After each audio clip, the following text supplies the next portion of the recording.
Hello, Shimstars. Welcome to your English class. Children, let us now continue with our lesson Raymond's Run from your course book. When Rosie tells Squeaky, "Are you his mother?" she says, "That's right. The next word out of anybody, and I'll be their mother too." Gretchen is about to say something but doesn't. She walks around me, looking me up and down, and her sidekicks follow her. Sidekicks, once again, the shadows, the less important people who hover around the more important ones. Raymond and I smile at each other and stroll down Broadway as I continue with my breathing exercise. So she and her brother, they continued walking to down Broadway to continue with the breathing exercise. I take my time getting to the park on May Day because the track meet is the last thing on the program. I put Raymond in the little swings and look around for Mr. Pearson, who pins the number on. The park is jam packed. I see Mr. Pearson coming on stilts. We used to call him Jack and the beanstalk to get him mad, but I'm too grown up for that silliness now. So she says, then it was the day of the race, the May Day, when they all reached the track, and she reached the park looking for Mr. Pearson, who would give her the number of the runner. So she says she asked her brother to sit on the swings, to be on the swings, and she was looking for Mr. Pearson, whom they used to also call Jack. "Well, Squeaky," he says, checking my name off the list. "I'm thinking he's got no right to call me Squeaky if I can't call him Beanstalk. So she says that he should not call me with my nickname Squeaky if I can't call him Beanstalk." But he was looking for her, checking her name in the list. "Hazel Elizabeth Deborah Parker." I correct him and tell him to write it down on his board, and she points out that she should not be called Squeaky, she should be called with her right name, that is Hazel Elizabeth Deborah Parker. "Well, Hazel Elizabeth Deborah Parker, going to give someone else a break this year?" So he, because since she had been the winner in all races at all times, so he says that do you want, are you going to give someone a break? Are you going to let someone win this time? I squint at him, real hard to see. Squint means to bring your eyeballs together.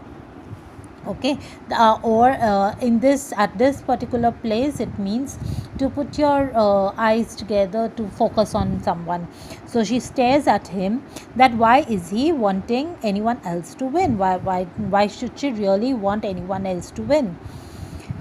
To see if he's seriously thinking I should lose the race on purpose just to give someone else a break. "Only 6 girls running this time," he continues, shaking his head sadly, like it is my fault all of the New York didn't turn out on the out in sneakers. What are sneakers? Sneakers are the canvas shoes for running. So she says that as if it is my fault that there are only 6 girls, no one else is participating. "That new girl should give you a run for your money." He looks around the park for Gretchen like a periscope in a submarine movie. "Wouldn't it be a nice gesture if you were to..."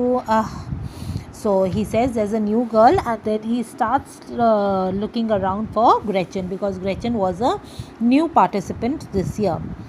I give him such a look he couldn't finish putting that idea into words. Grown-ups got a lot of nerve sometimes. I go straight for the track and stretch out on the grass. So she went to the track to warm up for the race. The 20-yard dash takes all of 2 minutes. Then the second grader line up for the 30-yard dash. After that, it is a 40-yard dash. Raymond is hollering from the swings because he knows I'm about to do my thing. So she talks about the 20, 30 and 40-yard races, and her brother, who is sitting on the swings, he is also cheering her from far away because he knows that his sister is going to run the race. The man on the loudspeaker announces the 50-yard dash. I get up and slip off my sweatpants, and then I see Gretchen standing at the starting line, kicking her legs out like a pro. Pro is a professional. As I get into place, I see the old Raymond in online on the other side of the fence, bending down with his fingers on the ground just like he knew what he was doing. So she also reached the starting line, and on the starting line, Gretchen was also there. She was kicking out her legs just like a professional runner, professional racer, and then she saw that her brother Raymond also, even he was bending down just the way, touching the ground just the way runners do before they begin with the race, as if he knew what he was doing. Then she says, every time just before I take off in a race, I feel like I'm in a dream, hot and weightless. I dream I'm flying over a sandy beach, becoming lighter and lighter, and getting blown through the sky like a feather. So she says that when she runs, she feels as if she were in a dream, as if she was floating like a cloud, as a feather, as light as a feather. That is, she would run so fast. But once I spread my fingers in the dirt and crouch over the get on your mark, the dream goes and I'm solid again, and I'm telling myself, Squeaky, you must win. You are the fastest thing in the world. So she says that as soon as she gets the signal, ready on your mark, and then she says that it is at that time that she has to talk to herself, and she must tell herself that she has to win because she is the fastest runner. I feel my weight coming back just behind my knees, then down to my feet, then into the earth, and the pistol shot explodes in my blood, and I'm off and weightless again. Flying past the other runners, my arms pumping up and down, and the whole world is quiet except for the crunch as I zoom over the gravel in the track. Then what is this? This is, she says that there is pin drop silence, it seems, when she's running. There's silence all around, and the only sound that can be heard is that of the crunch of the gravel. What is gravel? The loose sand with small stones. Okay, she says, when I run on it, the sound, that is the only sound that can be heard at that point of time. I glance to my left and there is no one. To the right, a blurred Gretchen, and on the other side of the fence is Raymond with his arms down to his side and the palms tucked up behind him, running in his own very style. It's the first time I ever saw that.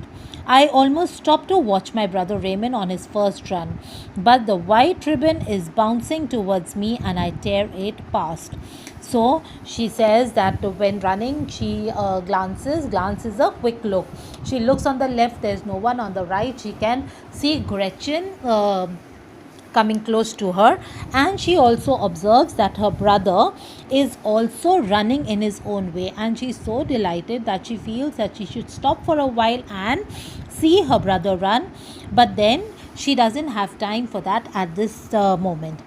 In the first place, the man on the loudspeaker is clear, but the loudspeaker starts to whine. What is whine? To make a loud, unpleasant kind of a sound, which at times loudspeakers made. I lean down to catch my breath and see Gretchen huffing and puffing. I sort of like her little for the first time in the first place, and then 3 or 4 voices get all mixed up on the loudspeaker, and we both wonder who won. I hear Raymond yanking at the fence to call me. Then, like a dancer, he starts climbing up the nice and easy, but very fast.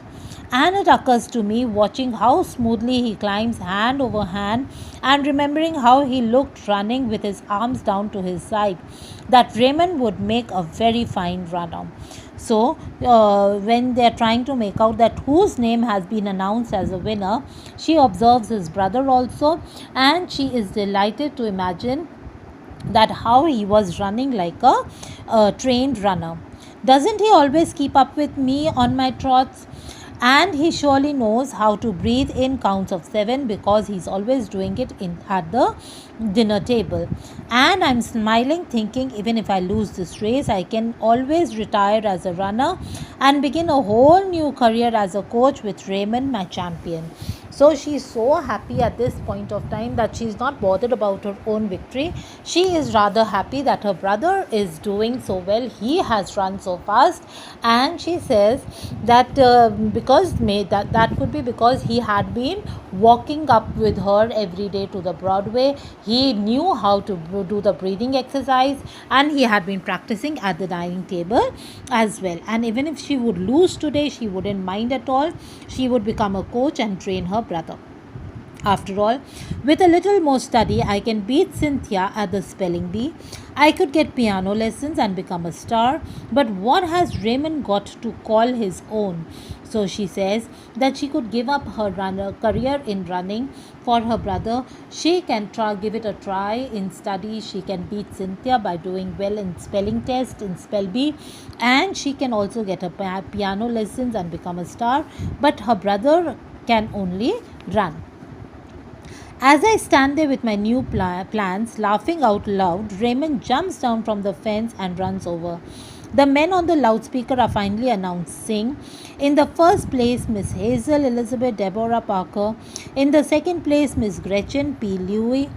I look over at Gretchen and smile. She's got no doubt about it. Maybe she'd like to help me coach Raymond. She nods to congratulate me and then she smiles. It's about a real as smile as girls can do with each other, considering we don't practice real smiling every day. So she says that finally she heard that at a loudspeaker it was being announced that she had won the race, followed by Gretchen at the second place. And Gretchen also very sincerely she walked up to her, congratulated her with a very sincere and true smile. A true and sincere smile was exchanged between the two girls, which the writer she says is quite rare among girls also, that they're not jealous of each other. So, children, this was the story, a beautiful story of a runner, Squeaky Elizabeth, Hazel Elizabeth Deborah Parker, and how the various emotions I explained, that even if she wanted to become victorious in the running, in the racing, but then seeing her brother, her priorities changed. It was love and affection for her brother that she could give up her victory as a runner also. I hope, children, all of you have understood the story of the lesson. Now go through the PDF text from your textbooks. In case of any doubts or queries, you can post it in the comment section of the Google Classroom. Till then, stay safe. God bless you all.